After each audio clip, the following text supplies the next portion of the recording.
بسم اللہ الرحمن الرحیم۔ السلام علیکم ورحمۃ اللہ وبرکاتہ۔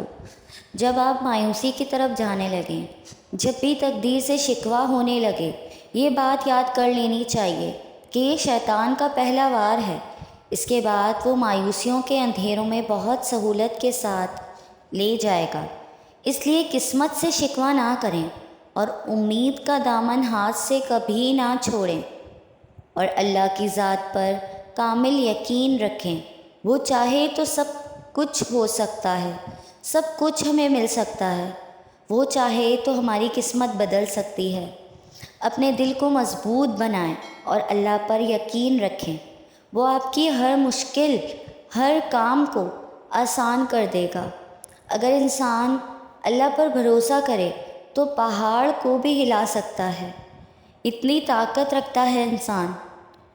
توکل وہ راستہ ہے جس کے ذریعے آگ ٹھنڈی کر دی جاتی ہے، جو ایڑیوں سے زمزم نکلوا دیتا ہے، جو دریا میں راستہ بنوا دیتا ہے، جو یوسف علیہ السلام کو یعقوب علیہ السلام سے ملوا دیتا ہے، جو شدید طوفان میں کشتی نوح علیہ السلام پار لگا دیتا ہے۔ تو پھر کیا تم اپنے رب پر توکل نہیں کرو گے، جو ناممکن کو ممکن کرنے کی قدرت رکھتا ہے، جو ہر دعا قبول کرنے کی طاقت رکھتا ہے؟ وہ اللہ جو آپ کی ہر دعا پر کن فرما سکتا ہے۔ اپنی طرف سے بھرپور کوشش کریں، سخت محنت کریں، طریقہ صحیح اور جائز اختیار کریں، دعا کریں اور پر امید رہیں، اور نتیجہ جو ہے وہ اللہ پر چھوڑ دیں۔ جب اللہ پر یقین کامل ہو کہ وہ آپ کے ساتھ کبھی برا نہیں ہونے دے گا، تو بڑی سے بڑی مشکل بھی چھوٹی محسوس ہونے لگتی ہے۔ چاہے وہ کتنی بڑی مشکل کیوں نہ ہو، کتنی بڑی پریشانی کیوں نہ ہو، وہ مشکل نہیں رہتی۔ پھر اللہ کی ذات پر یقین رکھنے سے کبھی کبھی وہ بھی مل جاتا ہے جس کی امید نہیں ہوتی، کیونکہ اللہ کی خوبصورت صفت یہ ہے کہ وہ بااختیار ہوتے ہوئے بھی بہت جلدی مان جاتا ہے۔ اپنی عقل سے زیادہ اللہ کی ذات پر بھروسہ کرو، کیونکہ وہ جو ذات ہے نا، وہ کبھی کوئی دعا ہماری رد نہیں کرتی۔ جب کسی کام کا ارادہ کر لو تو پھر اللہ پر بھروسہ رکھو، بے شک اللہ بھروسہ کرنے والوں کو پسند فرماتا ہے۔ رسول اللہ صلی اللہ علیہ وسلم نے فرمایا، اگر تم اللہ پر اس طرح بھروسہ کرو جیسے اس پر بھروسہ کرنے کا حق ہے، تو وہ تمہیں اس طرح رزق دینے سے جیسے پرندوں کو دیتا ہے، بالکل ویسے ہی تمہیں بھی رزق پہنچا دے گا۔ ایک خوبصورت یقین اللہ کبھی بھی دوسرا دروازہ کھولے بغیر پہلا دروازہ بند نہیں کرتا۔ بس ہمیں یقین ہونا چاہیے اللہ کی ذات پر کہ جو مشکلات ابھی ہمارے سامنے ہو رہی ہیں، جو ہماری زندگی میں آئی ہیں، وہ ختم ہو جائیں گی۔ وہ وقت جب اللہ کے مہربان ہونے پر یقین کرنا بہت مشکل ہوتا ہے، انہی لمحوں میں اس کی ذات پر کیا گیا یقین معجزوں کا باعث بنتا ہے۔ یاد رکھیں، جب اللہ کسی کی دعا کو نصیب میں لکھ دیتا ہے تو یہ نشانی ظاہر ہوتی ہے۔ اللہ تعالیٰ نے قرآن کریم میں فرمایا ہے، وہ تمہارے ساتھ ہے جہاں کہیں بھی تم ہو۔ کتنا سکون ہے نا، کتنا خوبصورت دلاسا ہے نا۔ اللہ کہہ رہا ہے، دیکھو پریشان مت ہو، میں تمہارے ساتھ ہوں، ہمیشہ ہوں، ہر حال میں ہوں۔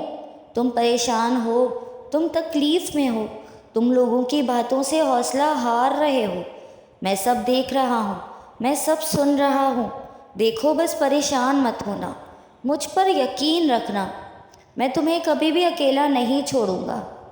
یاد رکھو، تم ماضی کے دکھ بھول جاؤ گے، اللہ تمہیں اتنا نوازے گا، ذرا انتظار کرو۔ تمہاری دعا اور تمہارا صبر ضائع نہیں جائے گا۔ تمہارا معاملہ اللہ کے سپرد ہے، وہ جلد تمہاری کہانی مکمل کر دے گا، اور اللہ تمہیں لڑکھڑاتا ہوا دیکھ تو رہا ہے، مگر یقین رکھو وہ کبھی تمہیں گرنے نہیں دے گا۔ کیوں وسوسے ستا رہے ہیں تمہیں، جبکہ اللہ تعالیٰ نے خود قرآن میں فرما دیا ہے کہ ڈرو نہیں اور غم نہ کرو، ہم یقیناً تمہیں بچانے آ رہے ہیں۔ کیوں خود کو اتنی مشکل میں ڈالتے ہو؟ جب تمہارا پروردگار تمہیں کہہ رہا ہے تو بے خوف ہو جاؤ۔ جب اللہ تعالیٰ نے کہہ دیا ہے وہ تمہیں بچا لے گا، مشکلات سے نکال لے گا، تو کس میں اتنی جرت کہ اس کے راستے میں کھڑا ہو سکے۔ یقین جانیے آپ کی زندگی میں ابھی بہت سے خوشگوار لمحات آنے والے ہیں۔ یقین کیجیے مشکل کے ساتھ آسانی بھی رکھی گئی ہے۔ ہمت مت ہارو، اللہ پر توکل کرو، انشاءاللہ سب بہترین ہوگا۔ آپ کا سورج بھی چڑھے گا اور دنیا دیکھتی کی دیکھتی رہ جائے گی۔ مسکرائیں، کیونکہ رونے سے کبھی مسئلے حل نہیں ہوئے۔ اور جان لیجیے جو آپ کا رب ہے نا، اسے آپ اور آپ کا دل بے حد پسند ہے۔ تو یقین رکھیے اللہ پر اور ہمت مت ہاریے، خود کو مضبوط بنائیں، بس اپنے رب کی رحمت سے مایوس مت ہو۔ اللہ آپ کی دعائیں کو جلدی قبول فرما لے گا۔ آپ کو میری ویڈیو پسند آئی ہو تو لائک، کمنٹ اور شیئر کر دیں، اور میرے چینل اسفا یوسف کو سبسکرائب کر دیں۔ جزاک اللہ۔